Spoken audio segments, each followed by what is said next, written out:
ರಾಮ ಮಂದಿರ ದೇಣಿಗೆ ಕಳವು ಬೆಳಕಿಗೆ ಬಂದಿದ್ದು ಹೇಗೆ? ಟಿವಿ9ನಲ್ಲಿ ದೇಣಿಗೆ ಹಗರಣದ ಎಕ್ಸ್ಕ್ಲೂಸಿವ್ ಮಾಹಿತಿ. ಜೂನ್ 7ರಂದು ಅಖಿಲೇಶ್ ಯಾದವ್ ಅವರಿಂದ ಈ ರೀತಿ ಗಂಭೀರ ಆರೋಪ ಕೇಳಿಬರುತ್ತೆ. ದೇಣಿಗೆ ಸಂಗ್ರಹ ನಿರ್ವಹಣೆಯಲ್ಲಿ ಅಕ್ರಮದ ಬಗ್ಗೆ ಆರೋಪ ಮಾಡ್ತಾರೆ ಅಖಿಲೇಶ್ ಯಾದವ್. ಜೂನ್ 13 ತೀವ್ರ ಸ್ವರೂಪ ಪಡೆದುಕೊಳ್ಳುತ್ತೆ ಈ ಪ್ರಕರಣ. ಸಾರ್ವಜನಿಕರಲ್ಲಿ ಸಾಕಷ್ಟು ಗೊಂದಲ, ಅನುಮಾನಕ್ಕೇಡಿ ಮಾಡಿಕೊಳ್ಳುತ್ತೆ. ಅನುಮಾನ ಗೊಂದಲಕ್ಕೆ ಬ್ರೇಕ್ ಹಾಕುವುದಕ್ಕೆ ಟ್ರಸ್ಟ್ ಕೂಡ ಮುಂದಾಗುತ್ತೆ. ಶ್ರೀರಾಮ ಜನ್ಮಭೂಮಿ ತೀರ್ಥಕ್ಷೇತ್ರ ಟ್ರಸ್ಟ್ನಿಂದ ಒಂದು ಪತ್ರ ಕೂಡ ಬರೆಯಲಾಗುತ್ತೆ. ಉತ್ತರ ಪ್ರದೇಶ ಸರ್ಕಾರಕ್ಕೆ ಟ್ರಸ್ಟ್ನಿಂದ ತನಿಖೆಗಾಗಿ ಪತ್ರವನ್ನ ಬರೆಯಲಾಗುತ್ತೆ. ಜೂನ್ 13ರಂದು ಎಸ್ಐಟಿ ರಚನೆಗೆ ಸಿಎಂ ಯೋಗಿ ಸರ್ಕಾರ ಆದೇಶವನ್ನ ನೀಡುತ್ತೆ. ಅದಾದ ನಂತರ ಆದಂತಹ ಬೆಳವಣಿಗೆಗಳನ್ನ ನಾವು ಗಮನಿಸ್ತಾ ಇದ್ದೀವಿ.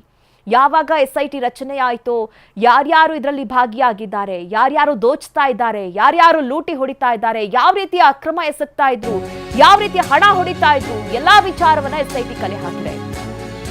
3 ಸದಸ್ಯರ ಎಸ್ಐಟಿ ರಚಿಸಿತು ಯೋಗಿ ಆದಿತ್ಯನಾಥ್ ಅವರ ಸರ್ಕಾರ. ಅಧಿಕಾರಿಗಳು ಬೇಗುಲದ ಸಿಬ್ಬಂದಿಗೆ ತೀವ್ರ ವಿಚಾರಣೆಗೆ ಒಳಪಡಿಸುತ್ತಾರೆ. ಜೂನ್ 23ರಂದು ಪ್ರಾಥಮಿಕ ವರದಿಯನ್ನ ಎಸ್ಐಟಿ ಅಧಿಕಾರಿಗಳು ಸಲ್ಲಿಸುತ್ತಾರೆ. ಅಂದ್ರೆ 10 ದಿನಗಳಲ್ಲಿ ದೇಣಿಗೆ ಬಾಕ್ಸ್ಗಳಿಂದ ಹಣ ಸಂಗ್ರಹಿಸುವಂತಹ ಪ್ರಕ್ರಿಯೆ ಕೂಡ ನಡೆಯುತ್ತೆ. ಹಣ ಎಣಿಕೆ ವಿಧಾನ, ನಗದು ನಿರ್ವಹಣೆ, ಬ್ಯಾಂಕ್ ಖಾತೆ, ಮೇಲ್ವಿಚಾರಣೆಯ ಎಲ್ಲಾ ಹಿಂದಿನ ದಾಖಲೆಗಳನ್ನ ವಶಕ್ಕೆ ಪಡಿತಾರೆ ಅಧಿಕಾರಿಗಳು. ಚಂಪತ್ ರಾಯ್, ಅನಿಲ್ ಮಿಶ್ರಾ ಸೇರಿದಂತೆ ಪ್ರಮುಖರನ್ನ ವಿಚಾರಣೆಗೆ ಒಳಪಡಿಸುತ್ತೆ ವಿಶೇಷ ತನಿಖಾ ತಂಡ. ಯಾವ ರೀತಿ ಎಸ್ಐಟಿ ಅಧಿಕಾರಿಗಳು ತನಿಖೆಯನ್ನ ಚುರುಕುಗೊಳಿಸುತ್ತಾರೆ ಅನ್ನೋದನ್ನ ನಾವಿಲ್ಲಿ ಗಮನಿಸಬೇಕು.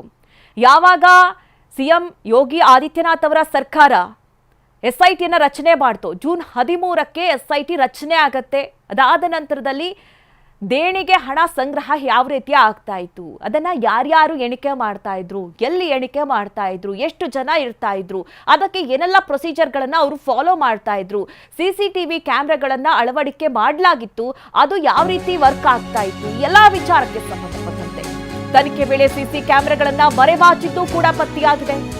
ಉದ್ದೇಶಪೂರ್ವಕವಾಗಿಯೇ ಸಿಸಿ ಕ್ಯಾಮೆರಾ ಮರೆಮಾಚಿದ್ರು. ಹಣದ ಎಣಿಕೆ ಜಾಗದಲ್ಲಿ ಸಿಸಿ ಕ್ಯಾಮೆರಾಗಳನ್ನ ಮರೆಮಾಚ್ತಾ ಇದ್ರು. ಅಲ್ಲದೆ ಸಿಬ್ಬಂದಿ ಡ್ರೆಸ್ ಕೋಡ್ ಸಹ ಪಾಲನೆ ಆಗ್ತಾ ಇರಲಿಲ್ಲ. ಭದ್ರತೆಯನ್ನ ತಪ್ಪಿಸಿ ನೇರವಾಗಿ ಹಣ ಎಣಿಕೆಯಲ್ಲಿ ಭಾಗಿಯಾಗ್ತಾ ಇದ್ರು. ಹಣ ಎಣಿಕೆ ಪ್ರಕ್ರಿಯೆಯಲ್ಲಿ ಭಾಗಿಯಾಗಿದ್ದವರ ಗುರುತು ಕೂಡ ಪತ್ತೆಯಾಗಿದೆ. ಆರೋಪಿಗಳನ್ನ ವಿಶೇಷ ತನಿಖಾ ತಂಡ ಪತ್ತೆ ಮಾಡಿದೆ. ಎಸ್ಐಟಿ ಶಿಫಾರಸಿನ ಮೇಲೆ ಜೂನ್ 25ರಂದು ದೂರು ಕೂಡ ದಾಖಲಾಗುತ್ತೆ. ಅಂದ್ರೆ ಟ್ರಸ್ಟ್ನ ಸದಸ್ಯ ಕೃಷ್ಣ ಮೋಹನ್ ಅವರು ದೂರನ್ನ ಕೊಡ್ತಾರೆ. ಅದರ ಬೆನ್ನಲ್ಲೇ ಎಫ್ಐಆರ್ ದಾಖಲಾಗುತ್ತೆ. ನಿನ್ನೆ ಅಯೋಧ್ಯೆಯಲ್ಲಿ 8 ಆರೋಪಿಗಳ ಬಂಧನವಾಗುತ್ತೆ.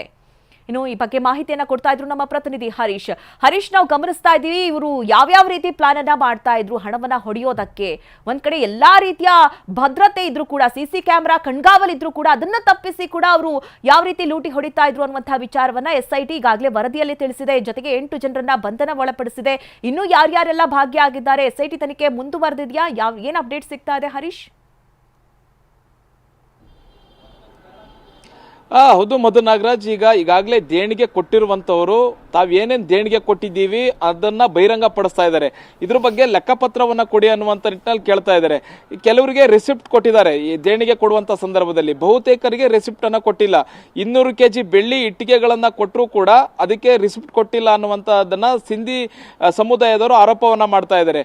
ಜೊತೆಗೆ ಒಂದು ಬೆಳ್ಳಿ ಕಾಗೆಯನ್ನು ಕೂಡ ಒಬ್ರು ಮಾಡಿಸ್ಕೊಟ್ಟಿರ್ತಾರೆ, ಅದಕ್ಕೂ ಕೂಡ ರೆಸಿಪ್ಟ್ ಕೊಟ್ಟಿಲ್ಲ. ಕಳೆದ 2 ವರ್ಷಗಳಿಂದಲೂ ಕೂಡ ಪತ್ರ ಬರಿತಾ ಇದ್ದೀನಿ, ಆದ್ರೆ ಯಾವುದೇ ಪತ್ರಕ್ಕೂ ಕೂಡ ಆ ಕಡೆಯಿಂದ ಉತ್ತರ ಬಂದಿಲ್ಲ, ನನಗೆ ರೆಸಿಪ್ಟ್ ಕೂಡ ಬಂದಿಲ್ಲ ಅಂತ ಹೇಳ್ತಾ ಇದ್ದಾರೆ. ಇದು ದೊಡ್ಡ ಪ್ರಮಾಣದಲ್ಲಿ ಬೆಲೆ ಬಾಳುವಂತ ಅಂಶಗಳನ್ನ ದೇಣಿಗೆ ಕೊಟ್ಟಿದ್ರೆ ಇನ್ನೆಷ್ಟು ಕೋಟ್ಯಾಂತರ ಜನರು ಹಣವನ್ನ ಕಳಿಸಿದ್ದಾರೆ, ಬೆಲೆ ಬಾಳುವಂತ ವಸ್ತುಗಳನ್ನ ಕಳಿಸಿರುವಂತಹದ್ದು. ಅದಕ್ಕೆ ರೆಸಿಪ್ಟ್ ಸಿಕ್ಕಿದೆಯೋ ಇಲ್ವೋ ಅನ್ನುವಂಥದ್ರ ಬಗ್ಗೆ ಸ್ಪಷ್ಟತೆ ಇಲ್ಲ.